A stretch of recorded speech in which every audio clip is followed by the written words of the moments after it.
Monseigneur, bonjour. Bonjour.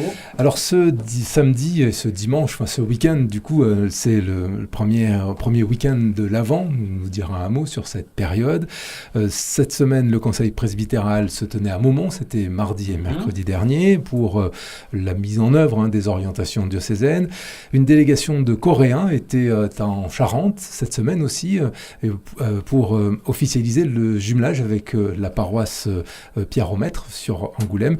Et puis, un nouveau rendez-vous de fin de semaine, un nouveau rendez-vous de prière a été institué. Ce sera dimanche à Loumo. Vous nous en parlerez aussi. Donc, Monseigneur, la période de l'Avent s'ouvre ce week-end.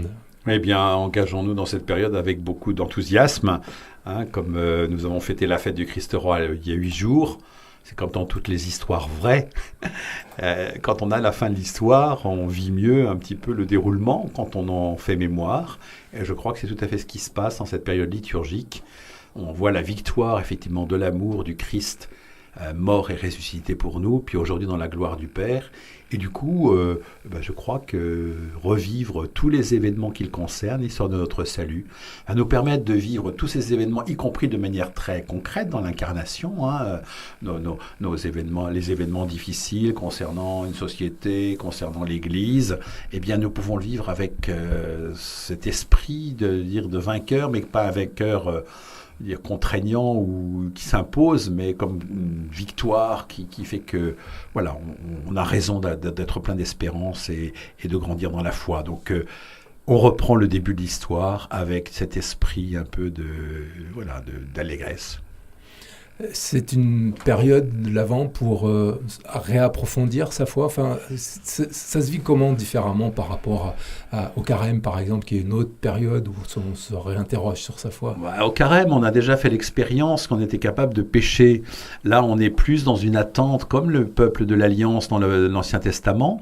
Ils attendent un Messie, parce qu'ils voient bien qu'il y a quelque chose qui manque, on ne sait pas trop où on va, on ne sait pas pourquoi ça a du sens de vivre, de mourir, d'aimer. Donc on attend quelqu'un qui vienne nous éclairer. Et c'est moins lié effectivement au péché de l'homme. Alors effectivement, la venue du Seigneur va permettre dans la lumière d'identifier ce qui est bon et ce qui l'est moins. Donc au Carême, on sera plus dans une démarche pénitentielle, mais là on est véritablement dans une période d'attente d'un avènement, un événement, d'où le terme d'avant. C'est pas simplement avant, mais c'est l'avènement, on le sait, il vient. Donc, quelque part, il y a une joie d'une attente que l'on sait être exaucée. Monseigneur, mardi et mercredi, vous étiez à Maumont avec le conseil presbytéral pour lancer, mettre en œuvre plus précisément les orientations diocésaines. Oui, c'est un peu le thème, à savoir après les orientations diocésaines, après la mise en place des doyennés que nous avons fait naître, après tout cela, eh bien, je crois qu'après peut-être une période où même économiquement on était plus en difficulté, là, la période est plus dans les investissements, dans investir dans des nouveaux projets, dans un aspect plus créatif.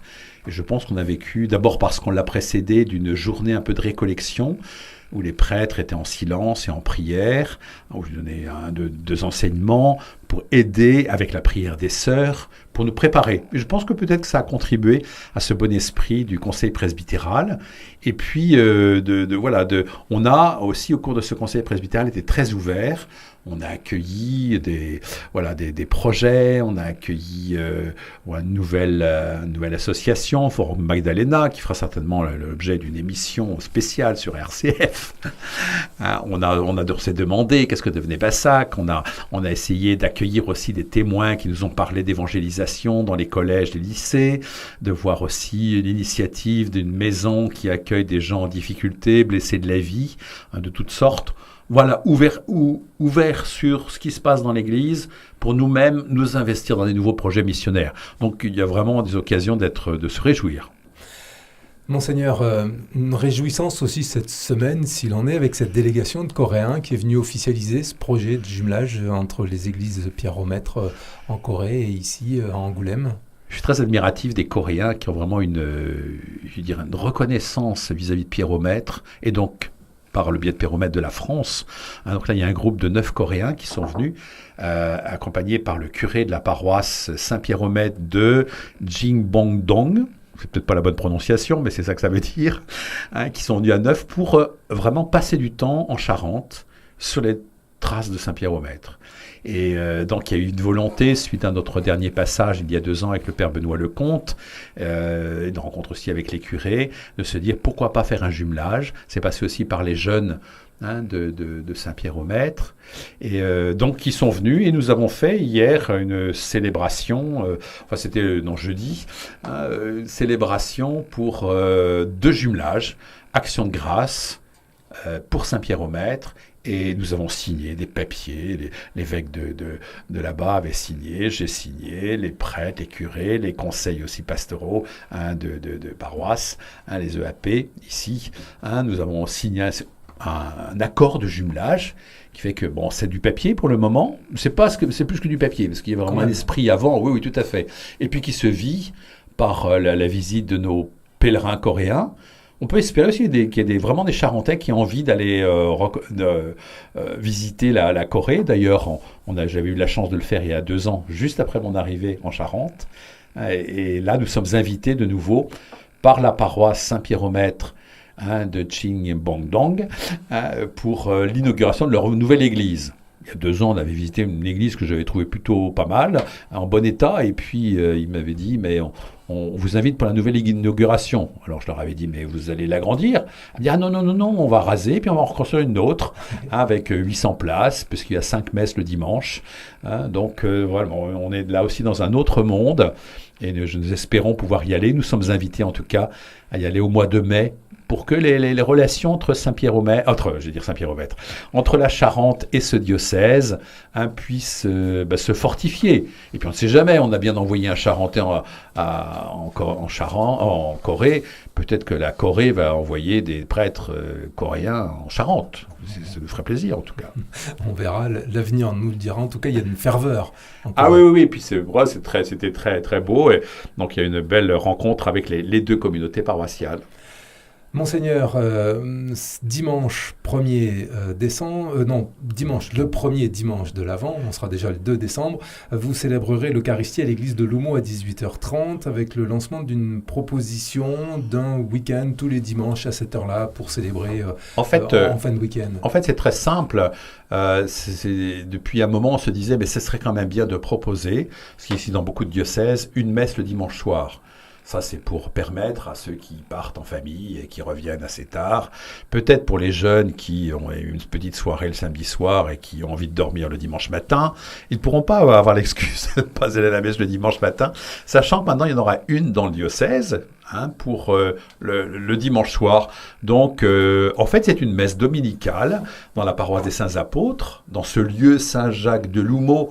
Je crois que c'est intéressant parce que là aussi, vous savez, je trouve que c'est un quartier qui est aussi plein d'avenir, hein, avec c'est pas si voilà, les Charentais ont vu, mais ce côté, je veux dire, ouest de la gare, avec la passerelle, ça va changer. Il y a des travaux de réhabilitation et je pense que la présence d'église est importante. Dans Saint-Jacques-de-Loumo, alors notez bien, 18h30, pour ceux qui voudraient aller à la messe le dimanche soir parce qu'ils n'ont pas pu ou parce qu'ils veulent aller à cette heure-là, eh bien, seront les bienvenus. Tous les dimanches, il y aura une messe à 18h30. Et comme c'est une première, j'ai souhaité pouvoir y aller. Je vais aller à la messe dimanche soir à Saint-Jacques-de-Loumo après une journée aussi de jardinage à la maison diocésaine. On se quittera dans un petit moment, Monseigneur, mais la semaine prochaine, vous rencontrez les évêques à Montmont. Hein. Oui, on se retrouve de nouveau, mais voilà, ça fait partie de la collaboration. On a une rencontre de province entre les évêques, les vicaires généraux, et puis pour pouvoir voir tout ce qui est d'ordre de la mutualisation et des services communs que nous pouvons nous rendre. Donc un temps fraternel et puis de travail, hein, à Montmont, effectivement. Monseigneur, pour cette deuxième partie de parole à notre évêque, Florian Marchand est avec nous. Bonjour Père. Bonjour. Alors, vous êtes là parce que le conseil presbytéral se tenait mardi et mercredi dernier à Montmont. On en a dit un mot à l'instant avec Monseigneur Gosselin autour de la mise en œuvre des orientations diocésaines. Comment vous avez vécu ce temps ? Eh bien, nous l'avons vécu, je crois, dans la mouvance de l'Esprit Saint, puisqu'il suivait une récollection qui avait commencé le dimanche soir. Nous l'avons vécu aussi avec beaucoup de fraîcheur par les différents intervenants qui qui sont venus nous entretenir par les témoins. Et donc, voilà, il y avait vraiment une grande fraîcheur qui a soufflé sur ce conseil. L'enjeu de ce conseil, c'était, je l'ai dit, la mise en œuvre des orientations, parce que ce soit les prêtres comme les doyens, c'est encore un peu flou. Un élément important, c'est vrai que là, on est dans une dynamique aussi d'écriture des plans pastoraux. Donc, les orientations se déclinent par doyenné avec des plans pastoraux de doyenné. Et c'est dans cette optique que nous, tous ensemble, nous recherchons comment justement mettre en pratique ces orientations dans les doyennés par le biais d'écriture des plans pastoraux de doyenné. Vous confirmez donc. Absolument. Il est d'accord, ça tombe bien. mais il y avait besoin quand même d'en rediscuter ensemble encore. Hein. De toute façon, nous avons besoin de nous les approprier toujours davantage. Il était bon aussi qu'en presbytérium, on puisse les évoquer, et plus que les évoquer même, puisque des choses sont déjà en train d'être mises en œuvre, où il y a des projets, des pré-projets, et puis nous pouvons nous enrichir mutuellement les uns les autres par des idées. Et ce qui se fait sur un doyenné n'est peut-être pas reproductible de la même manière sur un autre, mais en tout cas, ça peut inspirer. Avec aussi des propositions diocésaines communes, valables pour tous, quoi. Donc c'est là où il faut qu'on jongle un petit peu sur ces dimensions diocésaines et doyennées.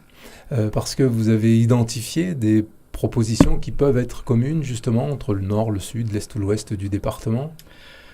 Bien, je pense que sur l'axe de la culture, par exemple, Angoulême est le centre de notre diocèse. La maison diocésaine se veut être aussi une maison au cœur de notre diocèse, et le Forum Magdalena, me semble-t-il, n'est pas fait simplement pour rayonner sur le doyenné du Grand Angoulême, mais sur l'ensemble du diocèse. Donc, par exemple, oui, c'est un projet fédérateur, à mon avis, pour l'ensemble du diocèse. Alors, le Forum Magdalena, Monseigneur, vous en avez parlé tout à l'heure, donc il faut détailler un petit peu plus. Hein, qu'est-ce que c'est ? Au moins le désir d'en savoir davantage. C'est une association qui a été créée il y a un mois,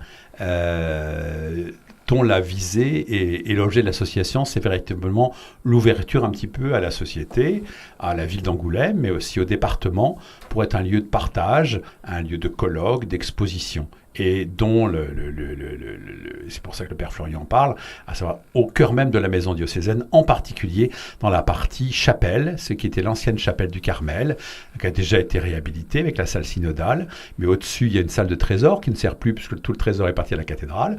Donc là il y a une opportunité de pouvoir ouvrir ce qu'on souhaite, la maison sur la rue, et puis avec la possibilité, sans empêcher et sans grever le budget de l'association de diocésaine, d'être complètement indépendant en bénéficiant de certaines subventions.